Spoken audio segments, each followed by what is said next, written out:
Salut et bienvenue sur Cléboa Original et Tchamaloba officiel. Merci pour votre confiance et fidélité. C'est toujours moi, votre humble serviteur, Grady Mouya, autrement dit le fils de la promesse. Alors, nous vous proposons de suivre le grand journal de la RTNC et on se retrouve à la prochaine. Portez-vous bien. Au revoir.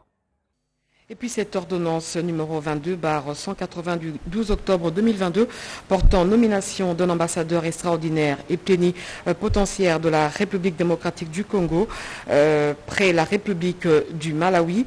Le président de la République ordonne, article 1, est nommé ambassadeur extraordinaire et plénipotentiaire de la République démocratique du Congo près la République du Malawi avec résidence à Lusaka en République de Zambie. Monsieur Serge Didier Paga Tepupikleka, article 2, les fonctions conférées au précité par la présente ordonnance seront exercées sans préjudice et celles qui occupent ces qualités en vertu des ordonnances antérieures.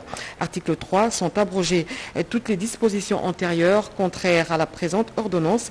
Article 4, le vice-premier ministre, ministre des Affaires étrangères est chargé de l'exécution de la présente ordonnance qui sort ses effets à la date de la signature. Fait à Kinshasa, le 12 octobre 2022, Félix Antoine Tshisekedi Tshilombo, Jean-Michel Samalukonde Kenge, Premier ministre, pour copie certifiée conforme à l'original le 12 octobre 2022, le cabinet du président de la République, Gila Nyembo Bouizaï. Signature d'engagement de la RDC aux résolutions des conférences plénipotentiaires de l'Union internationale de télécommunications. Ce reportage est de Nono Manseko. Se donne rendez-vous à Bucarest, capitale de la Roumanie. Cet acte d'engagement final des résolutions de l'Union internationale des télécommunications dont la RDC fait partie va permettre aux États signataires de mettre en place les dispositions nécessaires pour la réalisation des objectifs du PP22. La voix de la RDC a été portée par le secrétaire général des PTNTIC, Vincent Ikimba. Parmi ces résolutions, on note la réduction de la fracture numérique par la connectivité intégrale numérique, la promotion de l'intelligence artificielle en favorisant l'Internet des objets et des villes intelligentes et durables, ainsi qu'aider les États membres à lutter contre les vols des dispositifs mobiles et à prévenir ces phénomènes. Ces travaux ont permis également aux participants de formuler quelques recommandations, notamment l'intégration de l'égalité homme-femme et l'autonomisation des femmes et jeunes filles aux technologies de l'information et de la communication. Également favoriser les conditions de cybersécurité et de cyberdéfense. Bien avant, le secrétaire général et sa suite se sont rendus à l'ambassade de la RDC en Roumanie, question de présenter les civilités au chargé d'affaires en pied de la RDC en Roumanie, Léopold Abibolo Malissa, qui a mis tous les moyens nécessaires pour que le séjour de cette délégation à Bucarest se passe dans les bonnes conditions. Profitant de son séjour au pays des Klaus Loaris, le secrétaire général Vincent Ikimba, accompagné des chargés d'affaires et le Paul Abibo, ont visité la résidence emblématique de l'ancien président communiste Tchesescu, une façon pour eux de rendre hommage à celui qui fut l'ami de l'ancien président congolais Joseph Désiré Mobutu. Pour rappel, le ministre des PTNTIC, Augustin Kibasamaliba, qui a également pris part à ces assises, avait réussi à obtenir l'élection des 3 pays membres de la SADC au Conseil de l'Union internationale des télécommunications. L'RDC et le Zimbabwe s'engagent à travailler main dans la main pour le développement du tourisme. Un protocole d'accord a été signé entre les deux pays sur la formation des étudiants en tourisme et hôtellerie. La signature de ce protocole d'accord est intervenue lors de la clôture de l'atelier sur la production du plan technique mixte de tourisme. RDC Zimbabwe, Bobo Samba pour le commentaire. Protocole d'accord signé ici à Bulawayo entre le secrétaire général au ministère du Tourisme de la République démocratique du Congo et du Zimbabwe se veut bénéfique pour le pays de Félix Antoine Tshisekedi. En effet, permettre la formation en gestion du tourisme et de l'hôtellerie des étudiants congolais. Une formation garantie par le pays partenaire. Ce protocole d'accord prévoit également des échanges d'informations entre les deux pays en ce qui concerne le secteur du tourisme. La RDC et les Zimbabwe ont pris la résolution de participer mutuellement aux festivals, manifestations touristiques et culturelles ainsi qu'aux événements nationaux de deux pays. Ce n'est pas tout. Ce partenariat consiste aussi à la mise en place d'une politique d'exemption de visa, histoire de promouvoir le voyage et stimuler les touristes de deux États ainsi que le commerce entre les deux pays. L'occasion faisant le larron, Modéron Simba Matondo, ministre du Tourisme de la République démocratique du Congo, a convié le Zimbabwe à prendre part à la semaine congolaise du tourisme prévue du 21 au 27 novembre prochain à Kinshasa. Le site touristique de l'Antélé, dans l'est de la mégapole, a été choisi comme cadre devant abriter cette deuxième édition. Des experts du tourisme de différents coins du monde sont attendus dans la capitale congolaise pour réfléchir sur la promotion et le développement du tourisme ainsi que son impact dans l'économie des nations. Ouverture hier en Inde de la 90e Assemblée générale de l'Interpol, lutte contre la criminalité sur toutes ses formes, qui s'est invitée au débat lors des discussions. Au nombre des participants qui ont représenté la République démocratique du Congo, le chef de service de l'inspection générale des finances, un reportage d'Éric Kabamba. C'est un commentaire plutôt. Lutte contre la criminalité sous toutes ses formes, une très forte délégation de la RDC séjourne en Inde depuis le lundi 16 octobre 2022. Conduite par le commissaire général de la police nationale Jean Bailou Ngandi, dans laquelle est intégrée l'inspection générale de finances, la délégation congolaise participe à la 90e assemblée générale de l'Interpol dans la capitale indienne. La mission de cette délégation est le renforcement de la lutte contre la criminalité sous toutes ses formes. Il s'est dénoté que, depuis l'avènement de Félix Antoine Tshisekedi Tshilombo à la tête de la République démocratique du Congo, des avancées significatives sont signalées dans la lutte contre la corruption. L'intégration régionale est un processus qui permet de surmonter d'un commun accord les obstacles politiques, économiques ou sociaux. Ce 18 octobre, le monde célèbre la journée de l'intégration régionale à Kinshasa. Une manifestation a été organisée à Béatrice Hôtel sous le thème « La biennale de la CEAC pour une culture de la paix ». Vital Paga pour le reportage. Au-delà du discours en visioconférence du président en exercice de la CAC, Tshisekedi Tshilombo, la RDC a célébré comme il se doit la journée de l'intégration régionale, ce en présence du président de la commission de la CAC, Gilberto da Piedade, et du représentant du secrétaire général des Nations Unies en Afrique centrale. L'occasion pour le ministre de l'intégration régionale et francophonie, Didier Mazenga Mukanzu, de s'apaisantir sur la biennale de la CAC pour une culture de la paix, avant de souligner la nécessité de renforcer la coopération dans la paix. Cette journée du 18 octobre doit être pour nous tous non seulement un moment de célébration de l'intégration régionale de la CAC, mais également une occasion de s'interroger du point de vue pratique sur le niveau réel de cette intégration afin de nous départir des considérations théoriques de cette dernière et rallier les actions sur terrain. L'occasion également pour les jeunes des 11 pays membres de la CAC d'allumer la flamme de feu devant l'assistance. Partout en Afrique centrale, des jeunes gens redoublent de créativité, ingéniosité exceptionnelle pour trouver des moyens de prévenir la violence et de consolider la paix. L'année suivie, la prestation de serment des 3 nouveaux agents de la CAC. Il s'agit d'un nouvel auditeur général, d'un comptable et d'un contrôleur qui ont géré loyauté et fidélité dans l'exercice de leurs fonctions. Ouverture de la session ordinaire du comité exécutif de l'Association africaine de services d'emploi public. Les experts qui évoluent dans le domaine de l'emploi de 17 pays africains sont en atelier d'échange ici à Kinshasa pour trouver des solutions à l'évolution du marché de l'emploi. Emmanuel Commissaire pour le reportage. Plus de 17 pays africains de la sous-région se sont engagés à créer une plateforme digitale dans le domaine de l'emploi, un centre africain de formation du Conseil de l'emploi et un programme de développement et de promotion des emplois verts ou numériques. Nous portons donc espoir qu'au sortir de ces travaux, les 3 grands projets phares du mandat Mali seront validés et auront un portage politique très fort. Et c'est l'occasion d'ailleurs pour remercier les autorités, les plus hautes autorités de la République démocratique du Congo. Réunis en panel de 2 jours à Kinshasa, les experts venus notamment de Côte d'Ivoire, du Gabon, du Sénégal, de la République du Congo, sans omettre ceux de la République démocratique du Congo, ont démarré ces travaux sous les auspices de la directrice générale de l'Office national de l'emploi, Angélique Kikoudi. Pour que nous puissions résorber tant soit peu le chômage et que nous puissions nous lancer maintenant dans le développement de l'emploi vert. Donc l'agriculture, la reforestation, ce sont nos gouvernements qui doivent d'abord porter le projet et pouvoir nous les donner en main pour que nous puissions faire la mise en œuvre. Cet atelier panafricain lancé au nom de la ministre de l'Emploi, Travail et Prévoyance sociale par son directeur de cabinet vise à trouver des solutions à l'évolution du marché de l'emploi en Afrique. Ces assises rencontrent la mission assignée par l'ONEM pour la promotion des organismes publics et privés. Le forum minier sur les activités minières en RDC et ses défis se tient ici à Kinshasa. Le lancement de cette tripartite a eu lieu ce mardi sous la direction de la Chambre des mines en présence du président national de la FEC, Albert Youma. Mireille Ndeke, Pompomba.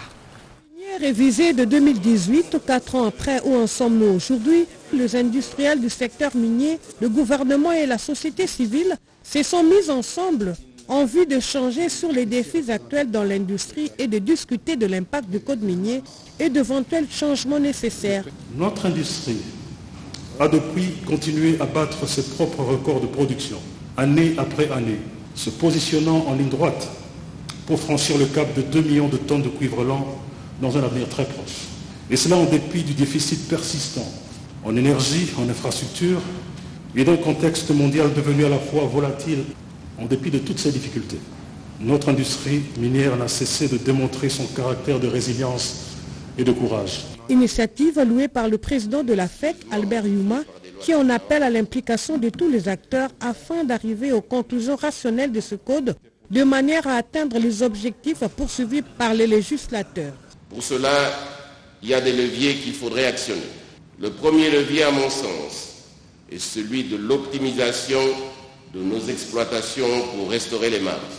Le second levier s'appuie sur le développement de l'innovation pour abaisser les coûts d'exploration. Le troisième levier passe par une implication forte des entreprises dans leur milieu social. Quatrième et dernier levier, on en parle tout le temps, ça passe par l'amélioration du climat des affaires dans ce secteur. La ministre de Mines, représentée à cette cérémonie, a réitéré son vibrant hommage au chef de l'État qui fait du secteur minier le pilier de l'économie nationale et s'est engagé à apporter sa contribution pour l'essor du secteur minier en RDC. Le secrétaire général du parti présidentiel est arrivé dans la ville de Kisangani. Sur place, Augustin Kabouya a animé un meeting à l'esplanade de la Grande Poste de Kisangani devant une foule de différentes formations politiques et membres de l'Union sacrée de la nation. Alain Bikaï pour le reportage.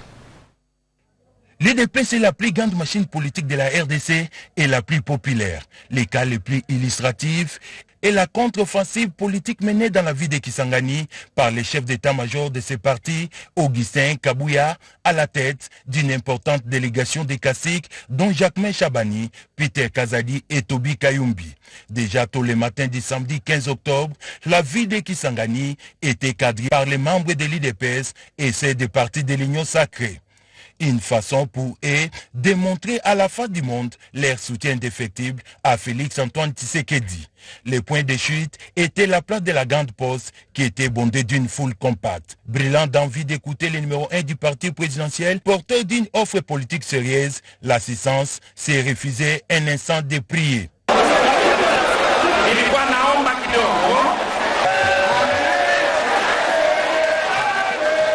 Un chrétien convaincu, Augustin Kabouya a appelé la foule à accorder une minute de prière au pasteur Gilles Moulendois.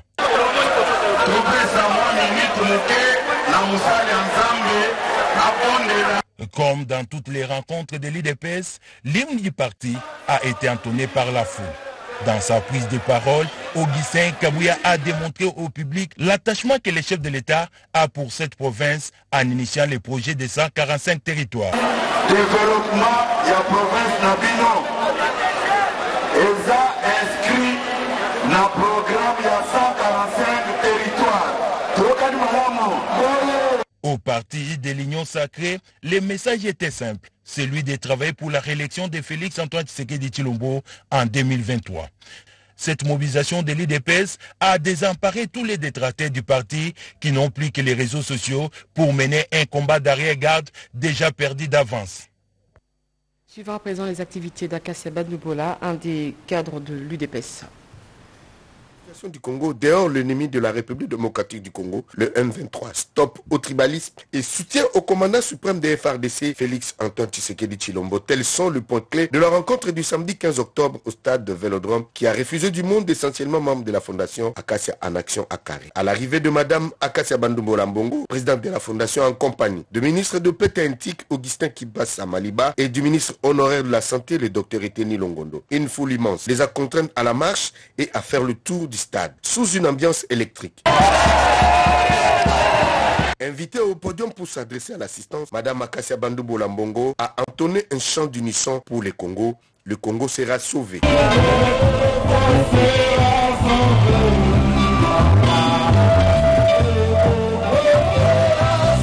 Très critique sur la situation qui prévaut à l'Est, l'ex-ministre de l'économie nationale n'a pas mâché le mot. Le Rwanda est le véritable agresseur du Congo, sous les labels du M23. Le changement au sein de l'armée est venu au bon moment. Une vision salvatrice du chef de l'État, Félix Antoine Tshisekedi Tshilombo, pour libérer Bunagana au Nord Kivu, a-t-elle dit. Aussi, la présidente de la fondation Akaré a insisté sur le fait qu'il faut un soutien au plus haut niveau des FARDC du commandant suprême. Il faut bannir le tribalisme, a-t-elle conclu. À l'aube de l'opération d'enrôlement des électeurs, Akasia Bandoubola Mbongo en a appelé aux uns et aux autres d'y participer massivement pour donner un deuxième mandat au président Félix Antoine Tshisekedi Tshilombo afin de lui permettre.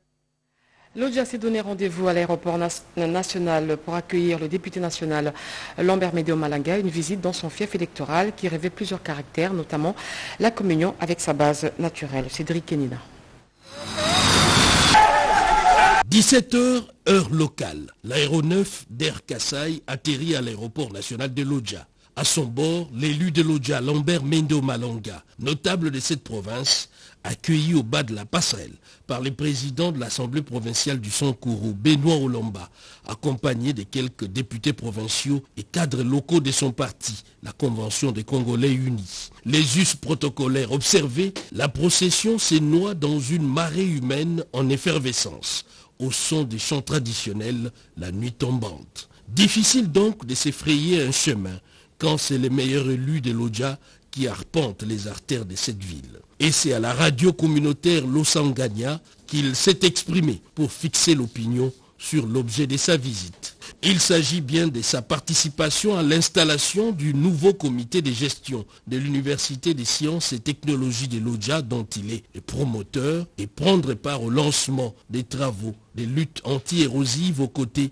du conseiller spécial du chef de l'État aux infrastructures. Mais aussi et surtout répondre à l'invitation de la notabilité de Lodja pour aborder certaines questions qui touchent au développement de cette entité administrative. Et pour couronner le tout, les meilleurs élus de Lodja a appelé la population au soutien des actions du chef de l'État Félix Antoine Tshisekedi, qui garde un œil et une oreille attentive sur les initiatives de développement dans les Sankourou. Je l'ai dit au sommaire, des véhicules, des homes et laboratoires de l'Institut national de bâtiments et travaux publics incendiés. Ajoutez à cela la séquestration des autorités académiques qui ont eu la vie sauve grâce à l'intervention du gouverneur de la ville. C'est le bilan des échauffourées qui ont eu lieu à l'IBTP à la suite de la décision prise par le comité de gestion d'évacuer des homes pour leur réhabilitation. William Tunakov.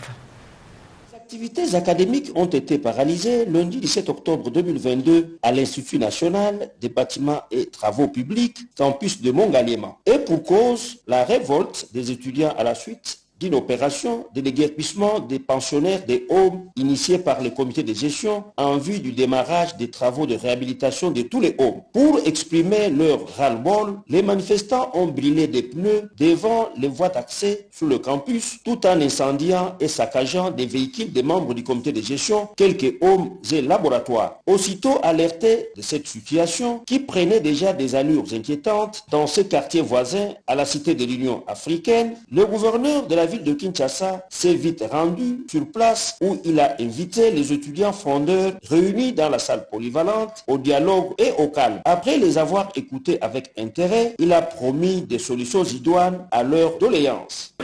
Le président de la République m'a demandé de venir parler avec vous. Nous sommes d'accord, hein? Et puis, en sapeur-pompier, il s'est rendu dans les bureaux du directeur général où il a réussi à extirper les membres du comité de gestion séquestré. C'était sous les applaudissements des étudiants. Et c'est avant de les embarquer dans sa jeep à destination de sa résidence de Binzama Campagne où, avec le représentant des étudiants, ils ont aplani les différends sous sa médiation. Une somme importante d'argent a été remise à la coordination des étudiants par le gouverneur afin de permettre le relogement ailleurs de près de 32 étudiants sans famille d'accueil à Kinshasa et il a été convenu de la fermeture du campus de l'INBTP Ngaliema. Décédé le 8 septembre dernier à Bruxelles, en Belgique, de suite d'une maladie, le général de corps d'armes Eluki Monga a reçu des hommages dignes de son rang à la morgue du cinquantenaire. Le ministre de la Défense nationale et ancien combattant a déposé une gerbe de fleurs. Le chef d'état-major général des forces armées congolaises a été inhumé à la nécropole entre terre et ciel. Dieu merci Kanza pour le reportage. Supérieur des forces armées de la République démocratique du Congo, le général de corps d'armée Eluki Monga, ex-chef d'état-major général des forces armées zaïroises sous le régime du fait président Mobutu, a reçu des hommages de tout un peuple. Des obsèques organisées à la morgue de l'hôpital du cinquantenaire devant les représentants des institutions du pays, notamment le ministre de la Défense nationale et ancien combattant, le chef d'état-major général, les députés et sénateurs, les représentants personnels du chef de l'État et plusieurs personnalités de la vie publique.